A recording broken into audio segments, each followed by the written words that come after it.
It's a great pleasure to be in Delhi for the DSDS, which I've been a few times now. So definitely my intervention will focus very much to bring in the small island perspective.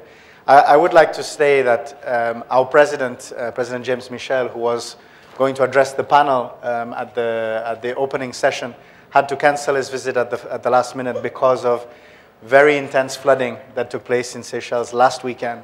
And I think one thing that has come out already from the interventions that have come before me is there is a link between climate change and the subjects that we're talking about: food security, water, energy.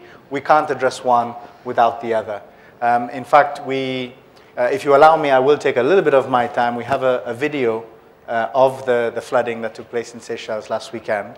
We lost around 200 families, lost their homes, and as you can see, there were very heavy landslides and houses underwater, as you can see from those images there.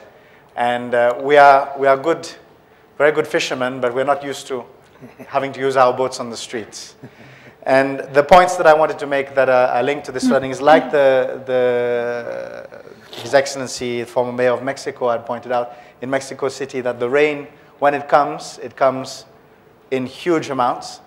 And then when you have the dry season, in Seychelles we have 2 monsoons.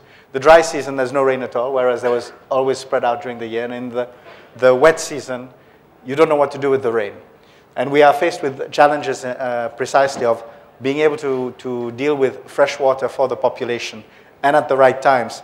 So these challenges that we're dealing with at the level of a small island state, and I take the point of His Excellency the Minister from Bhutan, is that when we are small, we can do things quicker. We are moving from a base, for example, on energy where most of our energy currently comes from diesel, but we reckon by 2017 we will be at 15%. We can move very fast. And we are looking at islands as small countries as really laboratories. So in the same way that we are hit faster by climate change, we are the canaries in the coal mine. You see the effects of climate change much faster in islands. But likewise, you can also implement things that are very effective in terms of sustainability, and they can have very, very quick impacts. So we are looking at islands as testing stations at the micro level and as laboratories for best practices. In terms of food security, in terms of energy security, we are also saying in terms of subsidies that we need to completely relook at the question of subsidies, but at a global level. We know that subsidies are often used for things like fisheries or extractive industries, things like fossil fuels. There are many places that subsidize these things. But maybe we should be starting to look at how to subsidize protected areas. The minister from Bhutan actually said they are protecting 50% of their territory. We are also protecting 50% of our land territory. It costs. It's often forgotten, but you are putting a resource aside for future generations. What that means is that today you can't develop it. That has a cost on your economic development model. Energy, in terms of a small country such as Seychelles, is one of the most critical factors. Just to give you an illustration, we import currently about $120 million worth of fuel. Our GDP is only $1 billion, just to give you a scale of the impact. Our national budget is only around about $200 million. So if you look at those figures, you see how much of an impact the importation of fossil fuels has on our economy. Investing in things like renewables will actually help us be more efficient as a country and actually create growth in the economy. I would like to mention we're actually implementing a project with India to build a solar plant which will create energy for our grid. I'd also like to say that food security is a great concern. And in terms of fisheries, in Seychelles, we are one of the countries that we have 1.3 million square kilometers of ocean. And we are feeding the planet through this fish. Over 20% of tuna that is currently sold in the European Union actually originates in the Seychelles EEZ. But we need to look at the sustainability of those elements. And we need to be starting to speak about a blue economy.